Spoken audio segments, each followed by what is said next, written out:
হাতে সেই লোকগুলোর বিরুদ্ধে আপনাদেরকে ব্যবস্থা নিতে হবে। কেন নিতে হবে, কেন আপনাদেরকে এই কথাটি বলছি? অনেক ষড়যন্ত্র শুরু হয়েছে, যেটি হচ্ছে এই বাংলাদেশের বিরুদ্ধে, বাংলাদেশের স্বাধীনতার বিরুদ্ধে, শক্ত হাতে সেই লোকগুলোকে দমন করতে হবে। আপনাদের শক্ত হাতে সেই লোকগুলোর বিরুদ্ধে আপনাদেরকে ব্যবস্থা নিতে হবে। কেন নিতে হবে, কেন আপনাদেরকে এই কথাটি বলছি? অনেক ষড়যন্ত্র শুরু হয়েছে, যেটি হচ্ছে এই বাংলাদেশের বিরুদ্ধে, বাংলাদেশের স্বাধীনতার বিরুদ্ধে, সার্বভৌমত্বের বিরুদ্ধেও ষড়যন্ত্র অব্যাহত রয়েছে, থেমে যায়নি। স্বৈরাচার পালিয়ে গেছে, স্বৈরাচারের মাথা পালিয়ে গিয়েছে, কিছু কিছু ছোট ছোট মাথাও পালিয়ে গিয়েছে, কিন্তু লেজ শরীরের অনেকাংশ অবশিষ্ট রয়ে গিয়েছে। তারা কিন্তু ভিতরে ভিতরে ষড়যন্ত্র করছে। কাজে আপনাদেরকে এই ব্যাপারে অ্যালার্ট থাকতে হবে। ষড়যন্ত্রের অংশ হিসাবে আমাদের ভিতরে অনেক এজেন্ট ঢুকিয়ে দিয়েছে, এইগুলা ব্যাপারেও আমাদেরকে অ্যালার্ট থাকতে হবে।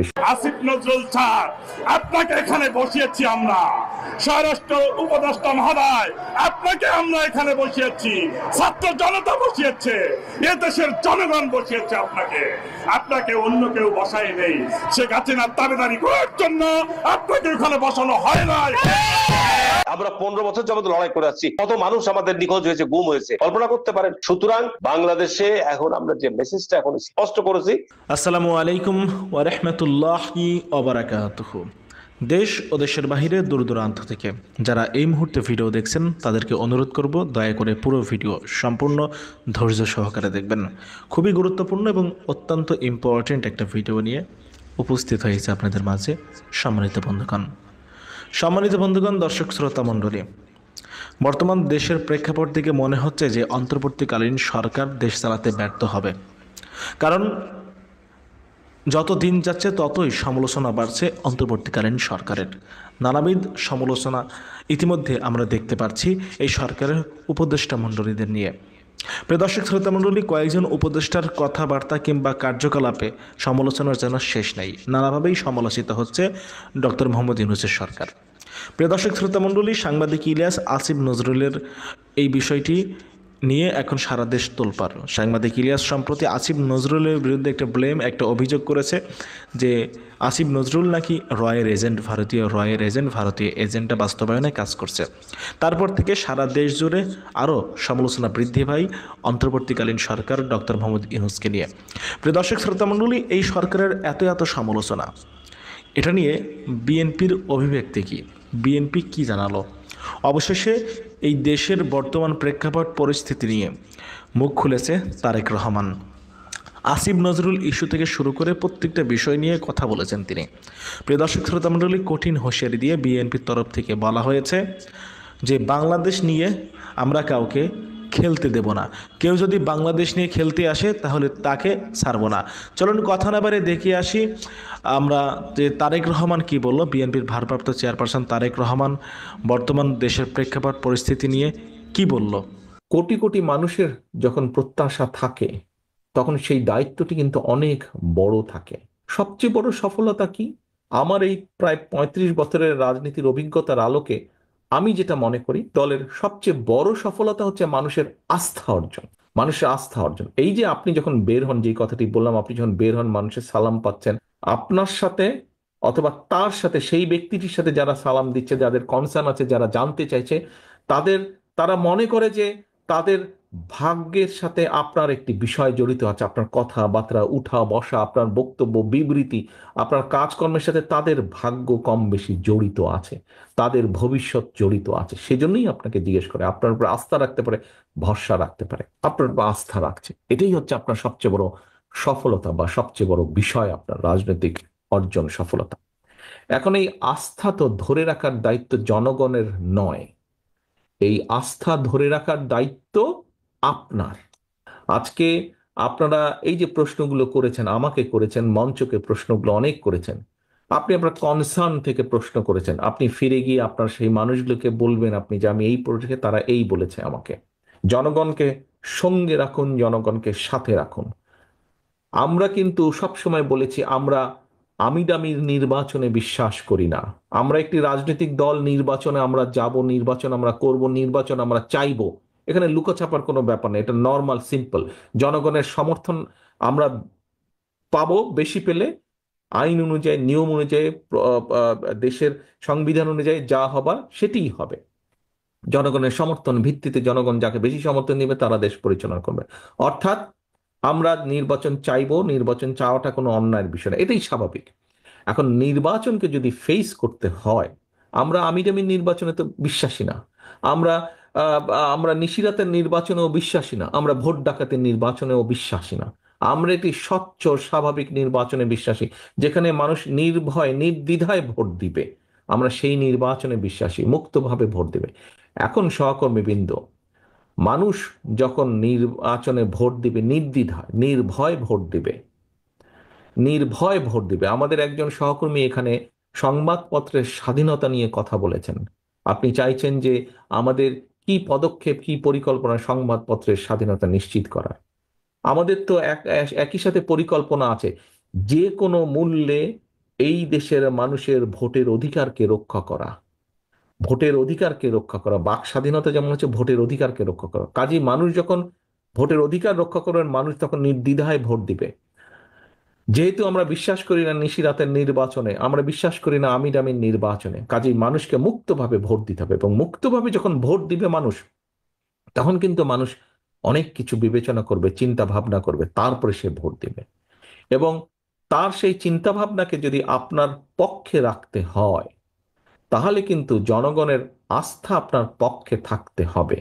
আপনার প্রতি জনগণের আস্থা রাখতে হবে, এবং জনগণের আস্থা যদি আপনার পক্ষে রাখতে হয়, তাহলে আপনার আচার আচরণ কথাবার্তা সকল কিছু সেরকম থাকতে হবে। প্রিয় সহকর্মীবৃন্দ, বলে দেওয়া যায় মোটামুটি যে প্রত্যেকটা মানুষের বিরুদ্ধে না হলেও একটি করে হলো, এই স্বৈরাচারের আমলে একটি করে হলো মিথ্যা বা গায়েবী মামলা আছে, মিনিমাম আছে না?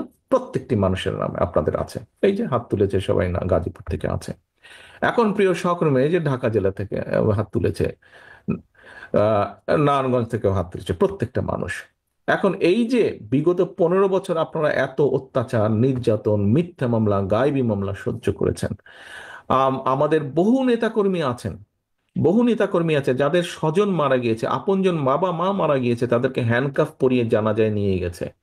আমাদের সহকর্মীবৃন্দ হ্যান্ডকাফ পরা অবস্থায় হাসপাতালে ফ্লোরে মৃত্যুবরণ করেছে। আমাদের সহকর্মীবৃন্দ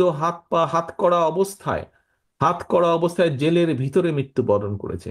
যেই দলের নেতাকর্মীরা এত অত্যাচার নির্যাতন সহ্য করে এই পর্যন্ত আপনারা এসেছেন, এই পর্যন্ত দলের ঐক্যকে ধরে রেখেছেন, এই পর্যন্ত জনগণের আস্থাকে ধরে রেখেছেন, আমাদের ভেতরে যদি কেউ নিজের স্বার্থ হাসিলের জন্য এই আস্থার কে আঘাত করে, এই আস্থাকে বিশ্বাসকে, জনগণের আস্থা বিশ্বাসকে নষ্ট করে নিজের স্বার্থ সিদ্ধির জন্য, ব্যক্তিগত স্বার্থ সিদ্ধির জন্য, আমার অনুরোধ থাকবে আপনাদের সহকর্মী হিসেবে, প্রত্যেকের কাছে অনুরোধ থাকবে, আপনাদের নেতা হিসেবে আপনাদের প্রত্যেকের প্রতি আমার নির্দেশনা থাকবে, শক্ত হাতে সেই লোকগুলোকে দমন করতে হবে। আপনাদের শক্ত হাতে সেই লোকগুলোর বিরুদ্ধে আপনাদেরকে ব্যবস্থা নিতে হবে।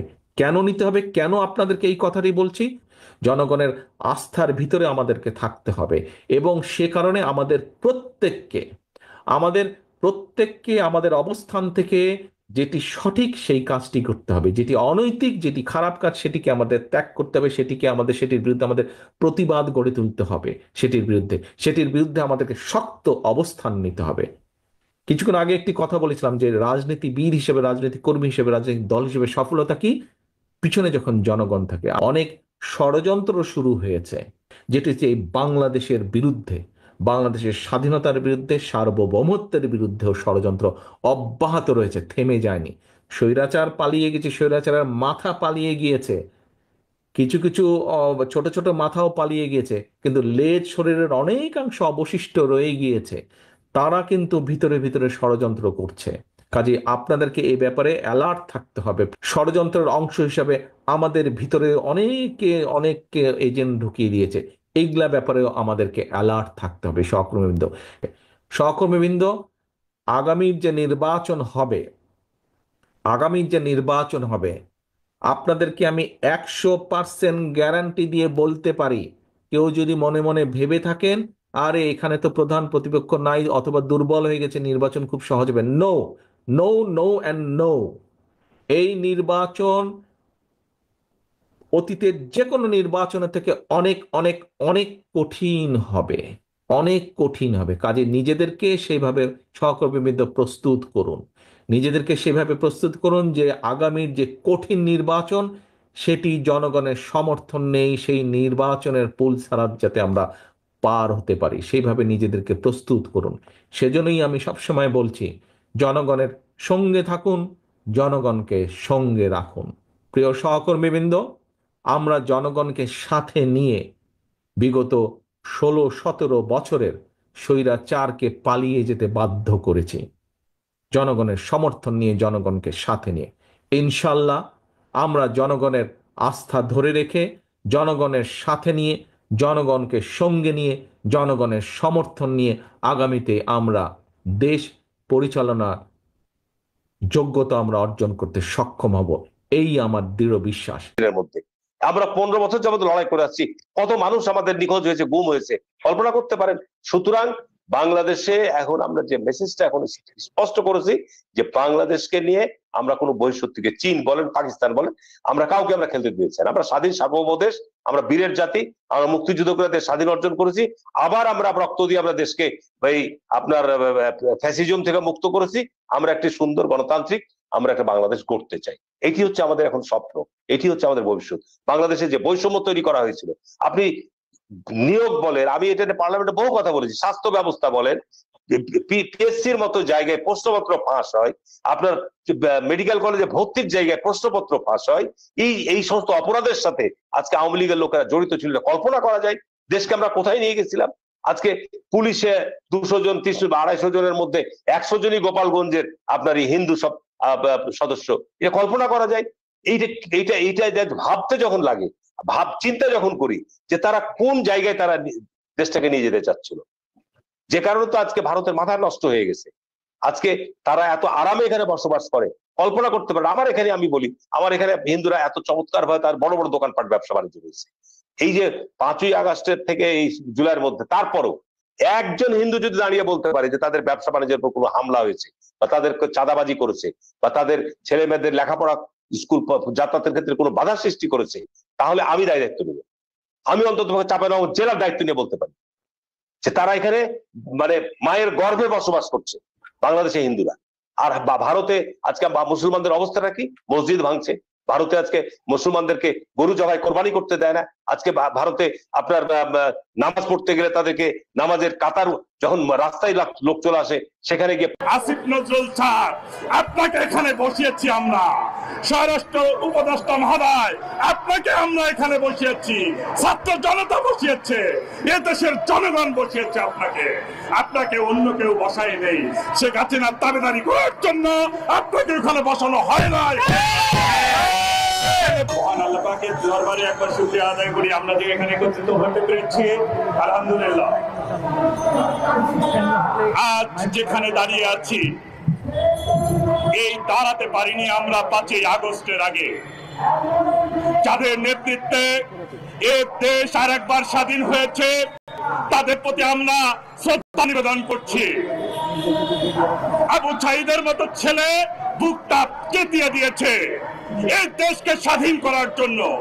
স্বাধীনতা আমরা শুনেছি 16ই ডিসেম্বর, কিন্তু স্বাধীনতা হয়েছে 5ই আগস্ট। প্রকৃত স্বাধীনতা আমরা পেয়েছি 5ই আগস্টের পরে। সত্যিকার অর্থে আমরা বিডিআর এর সৈনিক। আমরা বলতে পারি না 2009 সালে পিলখানায় কি ঘটেছিল, কারা এসেছিল, কালো একটা জিপে করে কারা আসলো, হাইয়েস্ট গাড়িটা কার ছিল, সেদিন সেই হাইয়েস্ট গাড়িতে করে কে বের হয়ে চলে গেল, পিলখানা 3 নম্বর গেট দিয়ে কারা বের হয়ে গেল। আমরা জাতি আজকে আমরা ঐক্যবদ্ধ হয়ে জানতে চাই। আমরা কি জানতে পারি না? আমাদের প্রশ্ন হচ্ছে, আসিফ নজরুল স্যার, আপনাকে এখানে বসিয়েছি আমরা, স্বরাষ্ট্র উপদেষ্টা মহোদয়, আপনাকে আমরা এখানে বসিয়েছি, ছাত্র জনতা বসিয়েছে, এ দেশের জনগণ বসিয়েছে আপনাকে অন্য কেউ বসাই নেই। শেখ হাসিনার দাবিদারি করার জন্য আপনাকে এখানে বসানো হয় নাই, বসিয়েছে বাংলাদেশের জনগণের কথা বলার জন্য, এই পিলখানা হত্যার কথা বলার জন্য। পিলখানায় এত অফিসার, দ্বিতীয় বিশ্বযুদ্ধের পরেও এত অফিসার মনে হয় মারা যায়নি, যা সেদিন সংগঠিত হয়েছে 2009 সালের 25শে ফেব্রুয়ারিতে। আমার চৌখস, আমার আমার শ্রদ্ধাভাজন ছাড়েরা যেখানে যেখানে হত্যা হয়েছে সেটা কার ইন্ধনে হয়েছে। আমরা আবারও স্মরণ করে দিতে চাই, আমরা গুজরাটের কসাইকে স্মরণ করাই দিতে চাই। এই দেশকে একটা দেশকে আপনারা দুই ভাগে বিভক্ত করে ফেলেছেন এবং এখানে সেনাবাহিনী এবং বিডিআরকে মুখোমুখি অবস্থান করেছেন। কেন? আপনাদের উদ্দেশ্য কি ছিল? 18,500 বিডিআর এখনো বাহিরে আছে। আপনাদের মনে রাখতে হবে তারা স্বশিক্ষিত, আপনারাই তাদেরকে প্রশিক্ষণ দিয়েছেন, প্রশিক্ষণ দিয়ে তাদেরকে আপনারা বাহিরে বের করে রেখেছেন। তারা কিন্তু এখনো শান্তশিষ্টভাবে অবস্থান করছে। আমরা আবারও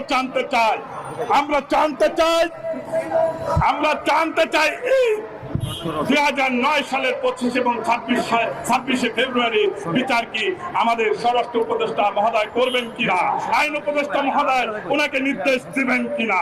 আর যদি নির্দেশ আপনারা না দেন, আমাদের এই যে যারা এখানে আমাদেরকে ডাকিয়েছে তাদের নেতৃত্বেই ইনশাআল্লাহ 18,500 বিলিয়ন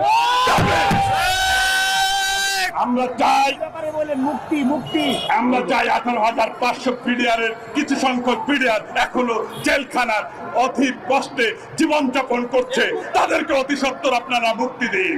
মুক্তি চাই, মুক্তি চাই, মুক্তি দিয়ে দিন। আমাদেরকে স্বাধীনভাবে বসবাস করতে দিন। এদেশের সন্তান আমরা প্রত্যেকটি ইঞ্চি মাটি এদেশকে রক্ষা করার জন্য আমরা যখন সরকার আমাদেরকে ডাক দেবে, আমরা ইনশাআল্লাহ সেনাবাহিনীর পাশে থেকে কাঁধে কাঁধ মিলে আমরা তাদের সঙ্গে যুদ্ধ করতে প্রস্তুত আছি, থাকবো। আজকে যারা গদিতে বসছেন তাদেরকে আবার স্মরণ করে দিচ্ছেন, তাদের গদিতে বসার পিছনে একমাত্র অবদান ছিল বিপ্লবীদের। কিন্তু আপনারা গদিতে বসে ভুলে গিয়েছেন কাদের অবদানের কথা, আমাদের স্বপ্নের কথা, আমাদের প্রত্যাশার কথা আপনারা ভুলে গিয়েছেন। জনগণ যে প্রত্যাশা নিয়ে আপনাদেরকে গদিতে বসাইছিল, যে ম্যান্ডেট নিয়ে আপনারা গদিতে বসেছেন, সেটা আপনারা ভুলে যেতে বসেছেন। আমরা বিগত সময় দেখেছি, বিগত আওয়ামী লীগ সরকারের মন্ত্রীরা বলতাম যে দুর্নীতিবাজরা কোথায় আমাদেরকে দেখিয়ে দেন। আমরা আজকে দেখেছি আমাদের স্বরাষ্ট্র মন্ত্রণালয়ের মন্ত্রী বলেন যে ওবায়দুল কাদের কোথায় ছিল আমাদেরকে বলেন, আমরা গ্রেপ্তার করি। আমরা ধিক্কার জানাতে চাই, আমরা বলতে চাই যে আমরা দেখেছি বিগত সময়ে কোথায় কোন ভিন্ন মতলম্বী মানুষজন কোথায় পশুর করেন, সেটা গোয়েন্দারা 1 মিনিটের মধ্যে জেনে যায়। একটা কথা স্পষ্ট ভাষায় বলতে চাই, 24 পরবর্তী বাংলাদেশে যদি আপনি রাজনীতি করতে হয় তাহলে অবশ্যই এই ছাত্র জনতার ম্যান্ডেট নিয়ে আপনাকে রাজনীতি করতে হবে। কোন বৈদেশিক শক্তির দলদাস হয়ে এদেশের মাটিতে রাজনীতি করতে পারবেন না। আমরা সে পরিত স্বৈরাচার দৃষ্টি আকর্ষণ করতে চাই। আপনাদের গুলি করা চলবে না। এই ছাত্র সমাজ জনতার হাল ধরেছিল যখন দেশ নির্যাতন, যখন দেশে কোনো স্বাধীনতা ছিল না, দেশে কোনো বাক স্বাধীনতা ছিল না, ভোটাধিকার হরণ করেছিল, তখন এই তারুণ্য জাতিকে দিশা দিয়েছিল। আপনারা যদি মনে করেন 1-2জনকে গুপ্ত হত্যা করেন, আমাদের এই স্পিডকে আপনারা বুলেন্টিন করে দিবেন, আমাদেরকে মিইয়ে দিবেন, আমাদেরকে দমিয়ে দিবেন, তাহলে বলতে চাই আপনারা দিবা স্বপ্নের মধ্যে আছেন। আমরা বলতে চাই, আমরা প্রশাসনকে আবার উদ্দেশ্য করে বলতে চাই, আপনারা যদি মনে করেন যে না আমরা এখনো বসে আছি, আরামে আছি, কিন্তু এটা আপনাদেরকে বারবার স্মরণ করে দিতে চাই, এটা অশনি সংকেত। আজকে আমার ভাইরা শহীদ হচ্ছেন, কালকে আপনি শহীদ হবেন, আমি গ্যারান্টি দিয়ে বলতে চাই। তাই সময় থাকতে সচেতন হন। যারা যে পরিত স্বৈরাচার আছেন, যারা এদেশের বিরুদ্ধে ষড়যন্ত্র করতেছেন, সেই ষড়যন্ত্রকারীদের মূল হোতাকে ভেঙে দেন। আমরা দেখেছি ছাত্রলীগ এখনো 32, এই যে নিষিদ্ধ সংগঠন ছাত্রলীগ এখনো 32-এ এখনো ঢাকার বিভিন্ন জায়গায় হামলা চালাচ্ছে, তারা মিছিল মিটিং করছে, প্রকাশ্য ষড়যন্ত্র করে বেড়াচ্ছেন, কিন্তু প্রশাসন একদম নির্বিকার নির্লিপ্ত ভূমিকা পালন করতেছে। আমরা ধিক্কার জানাতে চাই এবং বারবার আমার যে ভাইরা জীবন দিচ্ছে, আমার যে ভাইরা হাত পা বিসর্জন দিচ্ছে, তাদের ত্যাগের কথা, তাদের প্রত্যাশার কথা, তাদের স্বপ্নের কথা, তাদের বাবা মায়ের, তাদের সন্তানের, ভাই বোনের আকুতির কথা আপনাদেরকে স্মরণ করে দিতে চাই। আমরা সর্বশেষ একটা কথা বলতে চাই যে এখানে আমরা কাঁদতে আসি নাই, আমরা পাশে দাবি নিয়ে এসেছি। মেজর সুমন, আমরা কি ধরনের জেনারেল ওয়াকারের 5ই অগস্টের আগে যে ভূমিকা বা ওনার যে রোল এটা কি আমরা ওভার এস্টিমেট করছি? মানে আমরা কি ওনাকে ধরেন একটা ইয়ের পর্যায়ে নিয়ে যাচ্ছি কিনা, যে উনি হচ্ছেন দেবতা, উনি এটি করে দিয়েছেন, এমন একটা মানসিকতা আমরা দেখছি। এই সুযোগটাকে কি উনি ব্যবহার করছেন? মানে কিছু প্রশ্ন, কিছু কার্যক্রমে, যেমন ধরেন ভারতের যে বিক্রম মিশ্রি আসলেন পররাষ্ট্র সচিব, তিনি তার সঙ্গে যে গোপন বৈঠক করলেন, আমরা জানি যে এটা ডক্টর ইউনূস বা সরকারের ওই লেভেলে কনসার্ন ছিল না, এটা গোয়েন্দা সংস্থা জানতো, উনি জানতেন একটা বৈঠক হয়েছে, গোপন বৈঠক। তো এটা এক ধরনের অডাসিটি না, যে একটা সেনা প্রধানের সঙ্গে বৈঠক হবে, রাষ্ট্র জানবে না, এজেন্ডা জানবে না। এটাকে কিভাবে দেখেন? উনি কি সরকারের ভেতরে সরকার হয়ে বসে আছেন কিনা? মানে আপনি কি মনে করেন, বা আপনার পর্যবেক্ষণটা একটু শুনি। কারণ অনেক কিছুতেই আমরা দেখি যে ওনার মানে আপত্তি থাকে, ওনার এই থাকে, ওনার ওই থাকে, আমরা তো সব খবরই পাই। আপনাকে দিয়ে একটু যদি শুনি আপনার কাছ থেকে সংক্ষেপে। যেটা বলা মানে কেউ কিন্তু প্রথম কথা অফিসিয়ালি ভারতীয় পক্ষ থেকে বা বাংলাদেশের পক্ষ থেকে বলা হচ্ছে না যে এই ধরনের একটা আলোচনা বা মিটিং বা গোপন মিটিং আপনি যেটাকে বলছেন সেটা হয়েছে, বলা হচ্ছে না, বাট সবাই জানে যে সেটা হয়েছে। এখন জিনিসটা হলো একটা সাধারণ পারসেপশন। গোপন মিটিং কখন হবে? যখন গোপনীয় কোনো জিনিস বা সিক্রেট কোনো কিছু আলাপ হবে। এখন ভারতীয় একজন সচিব বাংলাদেশ সেনাবাহিনীর প্রধানের সাথে গোপন মিটিং কেন করবেন বাংলাদেশে বসে? That is the question. তো সবাই যে জিনিসটা বলা হচ্ছে লাস্ট মোমেন্টের ডিসিশন নিয়ে তখন তার কাছে রিচ করা হয়, আমি অ্যাকচুয়ালি সেটা রিফিউট করব, খণ্ডন করে বলবো যে 4 দিন আগে অ্যাকচুয়ালি এই যে আমাদের সেনাবাহিনী প্রধানের সাথে যে বিক্রম মিশ্র মিটিং করবেন সেটা ফাইনালাইজ হয়, 4 দিন আগে হয়, উনি আসবার আগেই।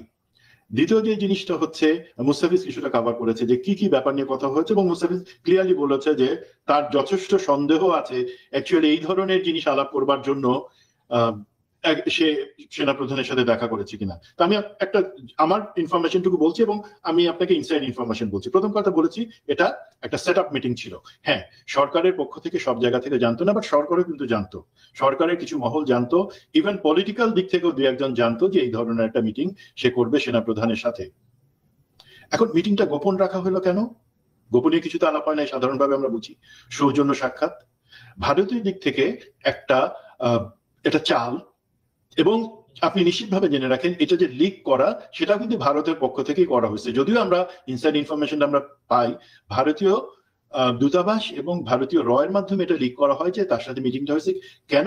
সেটা অ্যাকচুয়ালি পারপাসটা আমি যতটুকু বুঝি সেটা হচ্ছে বিশ্বকে দেখানো যে এটা একটা 111 টাইপের সরকার, সেনা সমর্থিত, যেখানে সেনা প্রধানের একটা বড় ভূমিকা বা সেনাবাহিনীর একটা ভূমিকা আছে। সুতরাং এখানে যদি নিপীড়ন হয়ে থাকে, এখানে যদি আইনের ব্যত্যয় হয়ে থাকে, সেটাতে সেনাবাহিনী অবশ্যই একটা স্টেক হোল্ডার, সেটা দেখানো।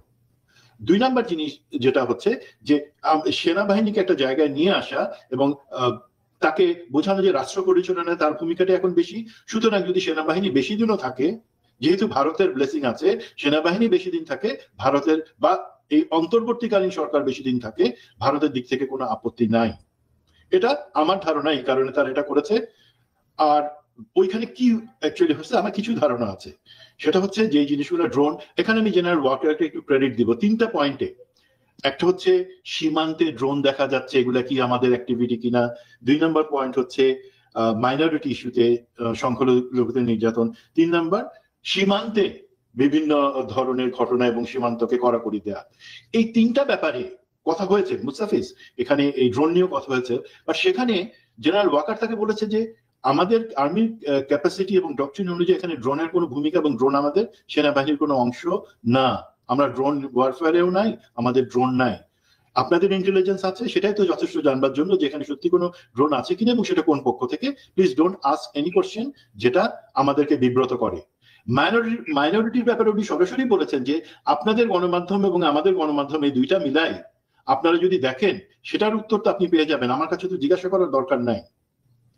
এবং যখন বর্ডার সিকিউরিটির ব্যাপারে বলা হয়েছে, উনি সেইটাতে বলেছেন যে এটা তো সরকারের স্বরাষ্ট্র মন্ত্রণালয়ের কাছে আপনার জিজ্ঞাসা করবার কথা, আপনারা আপনাদের চ্যানেলেই সেটা আলাপ করে নিতে পারেন।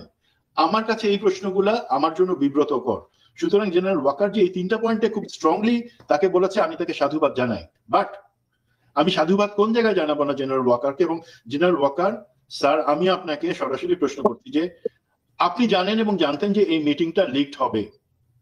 যদি মিটিংটা সত্যি একটা সাধু উদ্দেশ্যে হয়ে থাকে এবং সৌজন্য সাক্ষাৎকার হয়ে থাকে, যেখানে হ্যাঁ এই ধরনের কিছু ব্যাপার আলোচনা হয়েছে, আপনি কেন সেই জিনিসটা, আপনার তো আইসপিআর আছে, অথবা আপনি সরকারকে কেন বলেন না যে জিনিসটাকে বলা হোক যে এমন একটা জিনিস হয়েছে, ঝেড়ে কাশেন আপনারা, তাতে আপনাদের উপরে আস্থাটা বাড়বে।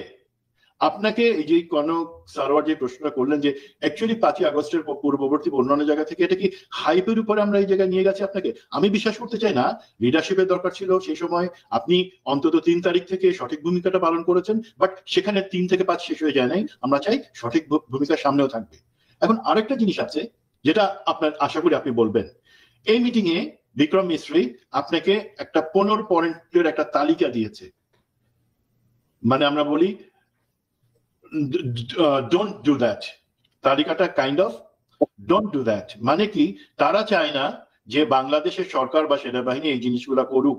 তার মধ্যে কি ধরনের আছে, স্বাভাবিকভাবে বলা আছে যে যে বিভিন্ন কোর্স এবং যৌথ প্রশিক্ষণ সেই জিনিসগুলো যাতে বন্ধ না হয়। ভারতের থেকে যে ডিফেন্স পারচেজের ইনিশিয়েটিভটা পতিত স্বৈরাচারী হাসিনা শুরু করেছিল সেটাই যাতে কন্টিনিউ হয়, সেই জিনিসটা যাতে আরো, কারণ তাদের তো সেখানে টাকা পয়সার ব্যাপার আছে। এবং ডিফেন্স জয়েন্ট ডিফেন্স যেই ফোরামগুলো আছে সেটাতে বাংলাদেশ যাতে আলাদাভাবে কোনোটাতে না জয়েন না করে, এমন অনেক আছে।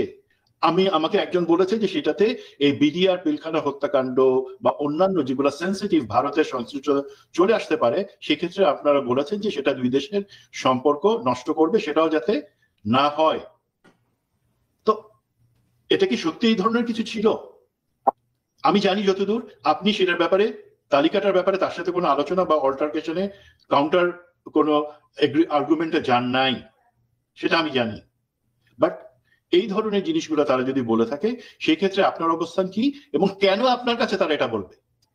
দেশে একটা অন্তর্বর্তীকালীন সরকার আছে, আপনার কাছে এই ধরনের কোনো তালিকা তো তাদের দেওয়ার প্রশ্ন না, সেটা তাদের আস্পর্ধা। সো এই জায়গাটাতে ক্লিয়ার করা দরকার। জেনারেল হাসান নাসির যে জিনিসটা বলেন সেই ব্যাপারে আমি কি একটু আসতে পারি কনক ভাই? অবশ্যই। আপনি ওই যেই বঞ্চিত অফিসারদের কথা যেটা বলছিলেন, এবং এই ক্ষেত্রে দেখেন স্যার, এই বঞ্চিত অফিসার আপনি টাকা পয়সা বা তাদেরকে যে ক্ষতিপূরণ সেটার কথা বলছিলেন, অবশ্যই আমি যদিও আবেদন করি নাই, আমার নিজস্ব একটা ব্যক্তিগত পয়েন্ট অফ ভিউর কারণে করি নাই, কারণ এই অন্তর্বর্তীকালীন বা এই সেট আপের কাছে আমি কিছু চাবো না। বাট যারা অ্যাকচুয়ালি চাচ্ছে আবেদন বঞ্চিত হিসাবে যে আন্দোলনটা, সেটা কিন্তু অ্যাকচুয়ালি শুধু টাকা পয়সা বা র্যাঙ্কের জন্য না। তারা যেটা বলতে চাচ্ছে বা তাদের যে স্পিরিট হচ্ছে, দেখো আমরা এই ধরনের অ্যাসেট ছিলাম, একটা দেশের সেনাবাহিনীর, গর্বিত সেনাবাহিনীর একটা বড় সম্পদ ছিলাম, চক্রান্ত করে বা আমরা বিভিন্ন ফোরামে এই পতিত স্বৈরাচারী হাসিনা বিডিআর হত্যাকাণ্ড এগুলো নিয়ে কথা বলেছি বলে তোমরা আমাদেরকে বের করে দিছো। বাট আমাদের মাধ্যমে যে সেনাবাহিনী বা জাতি উপকৃত হতে পারতো, আমাদেরকে সেই সুযোগটা দাও যে দেখো আমরা জাতির জন্য কতটুকু এবার দিতে পারি, সেনাবাহিনীর জন্য কতটুকু দিতে পারি। সম্মানিত বন্ধুগণ, দর্শক শ্রোতা, আপনারা দেখতে পারলেন ব্যক্তিগত মতামত অবশ্যই কমেন্টে জানিয়ে যাবেন। আপনারা কি বলবেন, আপনাদের ওপিনিয়নটা কি থাকবে, আপনারা কি বলতে চান। বর্তমান দেশের এই পরিস্থিতি প্রেক্ষাপট নিয়ে যদি কিছু বলার থাকে অবশ্যই কমেন্ট করে বলবেন, কমেন্ট করে আপনাদের মতামতটা জানিয়ে যাবেন। প্রিয় দর্শক, আমি বেশি আর কথা বাড়াবো না, বেশি কিছু আর বলতে চাই না, শুধুমাত্র এতটুকুই বলবো, আজকে বর্তমান দেশের যে পরিস্থিতি, দেশের যে প্রেক্ষাপট, সেটা বিবেচনা করে মনে হয় না যে এই সরকার সফলভাবে দেশ চালাতে পারবে। মনে হচ্ছে অন্তর্বর্তীকালীন সরকার ইতিমধ্যে ব্যর্থের পথে হাঁটছে। প্রিয় দর্শক শ্রোতামণ্ডলী, আপনারা কিভাবে দেখছেন বিষয়টি? বর্তমান দেশের এই পরিস্থিতি প্রেক্ষাপট নিয়ে যদি কিছু বলার থাকে অবশ্যই কমেন্ট করে বলবেন, কমেন্ট করে আপনাদের মতামতটা জানিয়ে যাবেন। কি মনে করেন আপনারা অবশ্যই কমেন্ট করে জানাবেন আপনাদের মতামত, আপনাদের ওপিনিয়ন। ভালো থাকবেন, সুস্থ থাকবেন, দেখা হবে আরও অন্য কোনো একটা ভিডিওতে। সে পর্যন্ত আল্লাহ হাফেজ। আসসালামু আলাইকুম ওয়া রাহমাতুল্লাহি ওয়া বারাকাতুহু।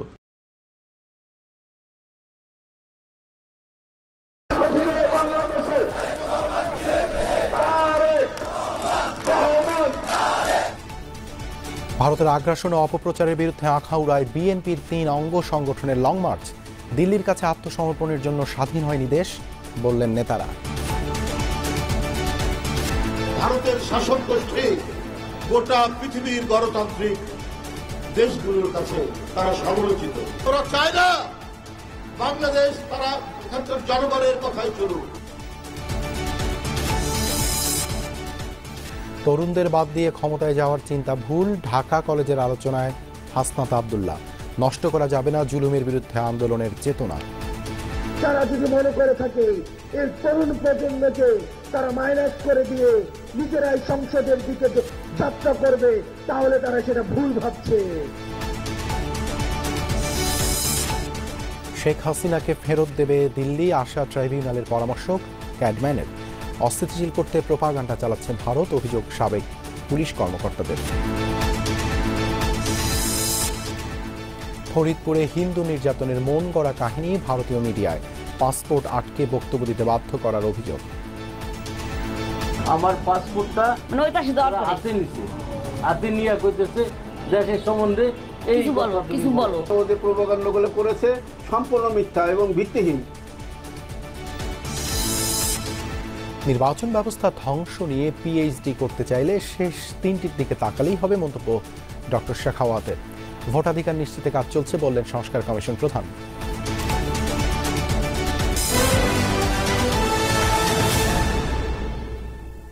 এতক্ষণ শিরোনাম দেখছিলেন, আপনাদের সঙ্গে আছি আমি দেবাশিস রঞ্জন সরকার।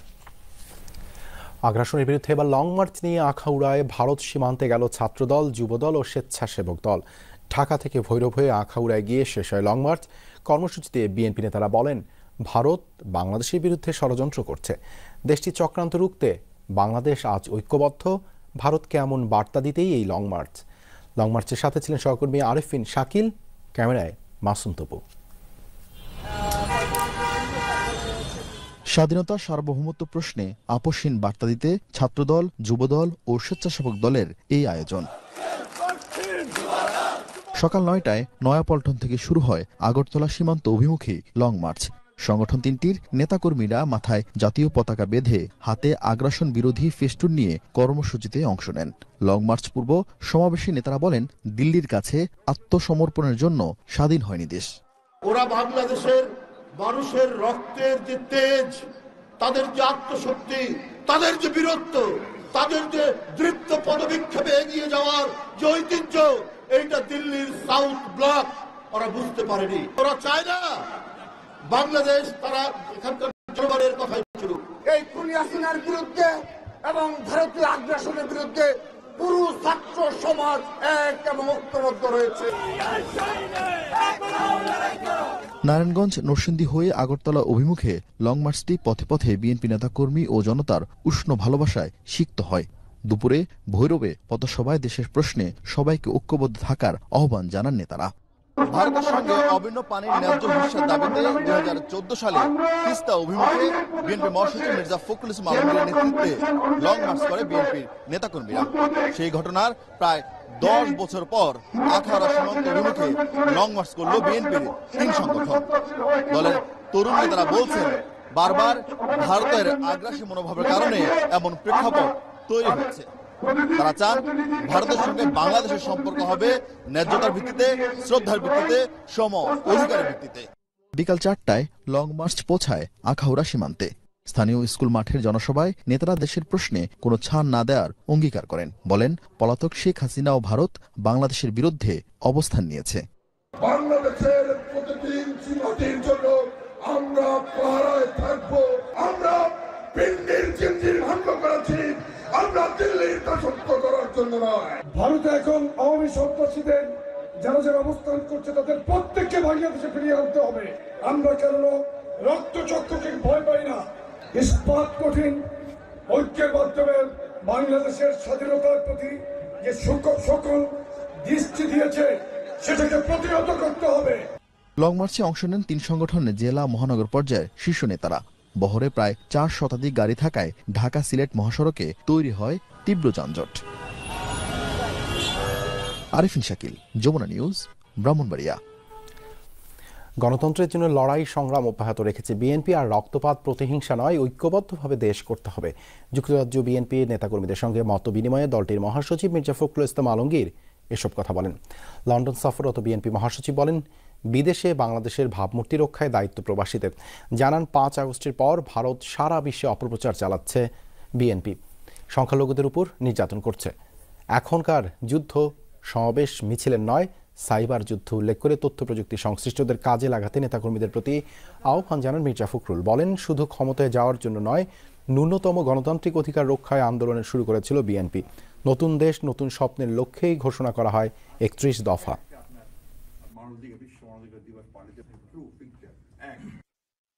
আমাদের আমাদেরকে যে নতুন বাংলাদেশের স্বপ্ন দেখাচ্ছেন 31 দফা দিয়ে, সেটাকে বাস্তবায়িত করার জন্য আমরা নিজেদেরকে যোগ্য হিসাবে তৈরি করি। যে অনেক রক্তপাত হয়েছে, অনেক ক্ষতি হয়েছে, আর রক্তপাত নয়, আর প্রতিহিংসা নয়, প্রতিশোধ নয়। আসুন আমরা সবাই মিলে ঐক্যবদ্ধ হয়ে দেশ গড়ে তুলছি, ভালোবাসার একটা বাংলাদেশ গড়ে। কোনো শক্তি যদি মনে করে তরুণদের মাইনাস করে ক্ষমতায় যাবে তাহলে ভুল করবে, এই মন্তব্য করে বৈষম্য বিরোধী ছাত্র আন্দোলনের সমন্বয়ক হাসনাত আব্দুল্লাহ বলেছেন, তরুণদের মানসিক দখল নিতে পূর্ববর্তী প্রজন্ম সচেষ্ট। ঢাকা কলেজের এক আলোচনায় এসব কথা বলেন তিনি।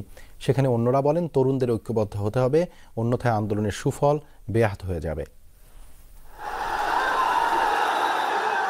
জুলাই আন্দোলন, যে অভ্যুত্থানে নতুনভাবে জেগে ওঠে বাংলাদেশ। ছাত্র জনতার প্রাণের বিনিময়ে পরিবর্তনের হাওয়া বইতে থাকে রাষ্ট্র কাঠামো থেকে শুরু করে সবখানে। আর ওই আন্দোলনে সর্বাগ্রে নেতৃত্ব দেয় বিভিন্ন শিক্ষা প্রতিষ্ঠানের ছাত্রছাত্রীরা। বুধবার জুলাই অভ্যুত্থানে ঢাকা কলেজের অবদান শীর্ষক আলোচনা সভা অনুষ্ঠিত হয় কলেজ অডিটোরিয়ামে। বৈষম্য বিরোধী ছাত্র আন্দোলন ঢাকা কলেজ শাখা এই আলোচনার আয়োজন করে। সেখানে সমন্বয়করা বলেন, আন্দোলনের সুফল যে যার ঘরে তুলতে চেষ্টা করছে, অথচ প্রধান কোনো রাজনৈতিক দলের কেউই মারা যাননি আন্দোলনে। পুলিশ জনগণের উপর গুলি চালিয়ে তাদের মনোবল ভেঙে গিয়েছে। আমলারা আওয়ামী লীগের পক্ষে কাজ করছে, এই ফ্যাসিবাদকে টিকিয়ে রাখতে সহযোগিতা করেছে, সেই জন্য তাদের আজকে কোনো মনোবল নাই। বাংলাদেশের স্বাধীনতা সার্বভৌমত্বের উপর যদি আঘাত আসে, ভারতের দাদাবাবুদের হাত আমরা রাখবো না। আজকে আমাদের সংগ্রাম হচ্ছে ঢাকা কলেজে একটি সুষ্ঠু শিক্ষার পরিবেশ তৈরি করার সংগ্রাম। সভায় আহ্বায়ক হাসনাত আব্দুল্লাহ বলেন, জেনারেশন